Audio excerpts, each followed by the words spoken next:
A convoy flew through last night. Iran did not fire on them. Probably they made a deal with India. लेकिन India के 2 ships गुजर गए वहां से, तो this is something very surprising जो अभी है। सबसे अहम बात ये रही कि ईरान ने इन जहाजों पर कोई हमला नहीं किया। क्रिस राइट के अनुसार ऐसा संभवतः इसलिए हुआ क्योंकि भारत और ईरान के बीच कोई समझौता हुआ था। भारत और ईरान के बीच में स्ट्रेट्स ऑफ हॉर्मुज के ऊपर डील हो गई है। Iran has given approval to Indian government liquefied petroleum tankers to sail through the Strait of Hormuz. Houthis आने लगे हैं इस जंग में, और जिस वक्त तो जंग में आएंगे बाबुल मंदब बंद हो जाएगा। क्या बनेगा हमारे तेल का क्या बनेगा? और इस वक्त की बड़ी खबर आपको बता दें, गुजरात के मुंद्रा पोर्ट पहुंच चुका है शिवालिक जहाज। और ये तस्वीरें मुंद्रा पोर्ट गुजरात से हैं और इन तस्वीरों का इंतजार पूरा हिंदुस्तान कर रहा था। बड़ी कूटनीतिक कामयाबी लेकर आया है शिवालिक जहाज। ईरान जंग 2 हफ्ते हो गए हैं, इसको 15-16 दिन हो गए। ये मजीद कितनी आगे बढ़ेगी? अभी तक इंडिया में ऑयल प्राइस वो उस तरह नहीं बढ़ी। So कहीं ना कहीं there is some diplomacy which is being played with Iran के साथ जो पॉलिसी लेवल डिस्कशन थे वो कंक्लूड नहीं हो सके, लिहाजा जो स्टाफ लेवल एग्रीमेंट था उस पर कंसेंसस नहीं हुआ है। पाकिस्तान की मईशत इस तनाज़े के बायस शदीद मुतासिर हो रही है। जंग के पहले हफ्ते के दौरान ही पाकिस्तान में पेट्रोलियम मसनूआत की कीमतों में 55 रुपए फी लीटर इजाफा हुआ और आज मट्टी के तेल की कीमत में 39 रुपए फी लीटर बढ़ा दी गई। तो जनाब, सारी जो फूंफां है डोनाल्ड ट्रंप की निकल गई है। उसकी वजह बड़ी साफ है, जिस तकब्बुर और घमंड में वो मुब्तला थे। उन लोगों का ये कहना है कि डोनाल्ड ट्रंप आइसोलेट हो रहे हैं अपनी जमात के अंदर। जय हिंद दोस्तों, a very warm welcome to Hindustan special channel. जैसा कि दोस्तों आपने क्लिप में देखा, स्ट्रेट ऑफ हॉर्मुज में भारत ईरान की डील से अमेरिका खासा परेशान दिखाई दे रहा है। दरअसल पश्चिम एशिया में युद्धग्रस्त हॉर्मुज स्ट्रेट से बीते 3 दिन में ईरान ने जिस तरह से भारतीय झंडे वाले 3 जहाजों को गुजरने दिया, उससे साफ है कि भारत की कूटनीति अब रंग लाने लगी है। जब अमेरिका और इसराइल ने ईरान पर हमले शुरू किए तो भारत की चुप्पी पर सवाल उठ रहे थे, पर अब लग रहा है कि जो कुछ हुआ उसके पीछे पूरी रणनीति थी और वह अब काम करती हुई नजर आई है। भारत को ईरान और अमेरिका इसराइल युद्ध में जब तक शांत रहना था वह शांत रहा। विदेश मंत्री एस जयशंकर ने अपने स्तर पर पहले से ही मोर्चा संभाल रखा था।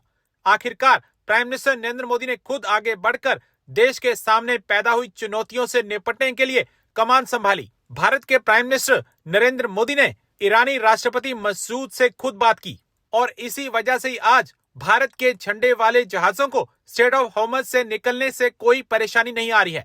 जो रिसेंट डेवलपमेंट है, जहाँ पे देखें चाइनीज युआन की भी बात कर रहे हैं कि वहां से शिप गुजरेंगे, लेकिन इंडिया के 2 शिप्स गुजर गए वहां से, तो this is something very surprising जो अभी है। मैं आपको बता रहा हूँ तो खबर सही है अपना, बिल्कुल कोई इसमें टेंशन की बात नहीं है। हामिद मशरकी साहब, अगर बाबुल मंदब बंद हो जाता है क्योंकि हूतीज आने लगे हैं इस जंग में, और जिस वक्त तो जंग में आएंगे बाबुल मंदब बंद हो जाएगा। क्या बनेगा हमारे तेल का क्या बनेगा? देखिए, हमारे तेल का तो सऊदिया ने भी कोशिश श्योरिटी दी हुई है कि वो दूसरे रास्तों से, तो सऊदिया का रूट ही तो बंद होगा, दूसरा रास्ता तो स्वेज के ऊपर से तो $100 और महंगा हो गया ना।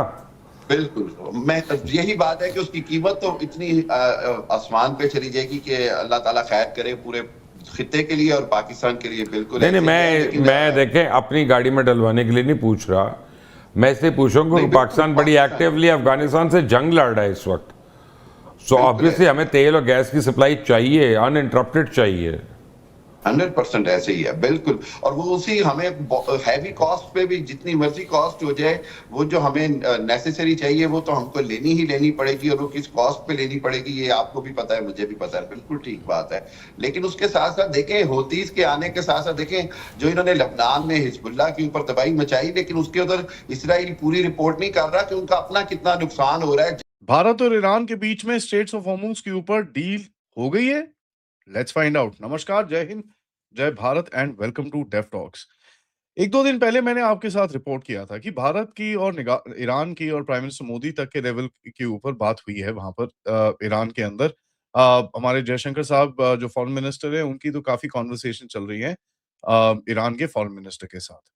एंड मैंने आपको बोला था कि कुछ ना कुछ डील हो सकती है, जब उस टाइम पे 2 शिप्स का अलाउंस मिला था एंड कहीं ना कहीं कुछ एक ओवरऑल एग्रीमेंट हो सकता है जिसमें शिप टू शिप कोऑर्डिनेशन के ऊपर कुछ चीजें जा सकती हैं। सो कहीं ना कहीं there is some diplomacy which is being played with with Iran, जहां पर 22 स्ट्रैंडेड वेसल्स हैं अभी इसके अंदर, जिसके अंदर 6 एलपीजी टैंकर्स हैं, 1 एलएनजी टैंकर है, 4 क्रूड टैंकर्स हैं, 1 केमिकल प्रोडक्ट्स का टैंकर है, 3 कंटेनर शिप्स हैं, 2 बल्क कैरियर्स हैं और दो चार और अदर दूसरे शिप्स हैं, जहां पर ये चीजें इनको किस तरह से अलाउंस किया जाए, किस तरह से लाया जाए। और शिवालिक और नंदा देवी जो 2 बड़े एलपीजी के टैंकर्स हैं वो आ चुके हैं मुंद्रा पोर्ट पे। 92,700 मेट्रिक टन्स एलपीजी का लेके they have already arrived here and इनके साथ what you know that LPG will be removed. इसके अंदर 16-18 घंटे लगते हैं, उसको पाइपलाइन में डाला जाएगा end of course it will be sent in for distribution into the various different places. Now आपका जो इस टाइम पे तेल और गैस आ रहा है वो बहुत जगह से आ रहा है, आपको पता ही है, Canada, America, Australia, Angola, sorry Nigeria, Algeria, 3-4 जगहों से आ रहा है। उसके बाद आपकी रशिया के साथ भी कुछ डिस्कशन चल रही है, उससे भी कुछ चीजें आ रही है, बट खैर उसका स्ट्रेट्स ऑफ हॉर्मुज से कोई लेना देना नहीं है। तो गैस की सिचुएशन कहीं ना कहीं स्टेबलाइज हो जाएगी, इसके अंदर कोई इशू नहीं है, लेकिन हमको इसके अंदर फोकस करना है कि स्ट्रेट्स ऑफ हॉर्मुज के अंदर जो 22 अभी वेसल्स फंसे हुए हैं, आ, उनको किस तरह से कोऑर्डिनेट करके निकाला जाए। जैसे मैंने आपको इनका ब्रेकडाउन ऑलरेडी दिया है।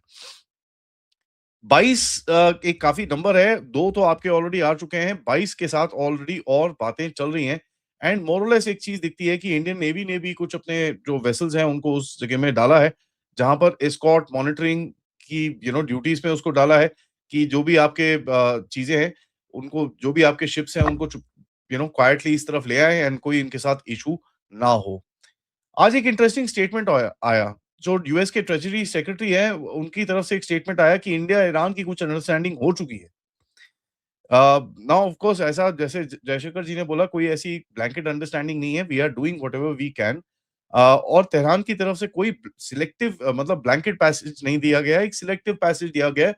At the end of it यार, यू मस्ट आल्सो रियलाइज वो ब्लैंकेट दे नहीं सकता, he doesn't own the entire place. उसका जो इस टाइम पे पूरा एजेंडा है इज बेसिकली हैरेसमेंट, ठीक है।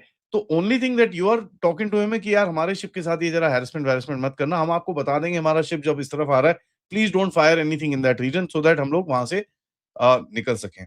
नाउ एक बड़ी क्लियर पोजीशन है यहाँ पर, आप ईरान को बोल रहे हो देखो यार, I am not party and parcel to this war, और जो भारत के अंदर इतने लोग बड़े परेशान हो रखे हैं और जो रो रहे हैं, अभी भी ट्विटर पे जाके देखिए, जो रो रहे हैं कि ओ जी मोदी जी इजराइल, ओ इजराइल इज दिस इजराइल, ओ यार वो सब छोड़ो भाई, तुमको जो आपको जो the the juice of the fruit that you need you are getting, ठीक है। तो यू बीन, अब ईरान को पता है कि भैया you not party to it, but हमारे कई जो एक्सपर्ट्स हैं ट्विटर के ऊपर उनको अभी तक वो समझ में नहीं आया है, but in any case leave that apart. तो एक न्यूट्रल एनर्जी ट्रैफिक का आप कहीं ना कहीं एक पैसेज वे बना रहे हो कि भैया we are not part of this coalition और anything, we want what we want coming over here. दूसरा देखिए यार, Iran also knows Indian navy is very powerful, ठीक है, हमारी प्रोजेक्शन कैपेबिलिटी भी है,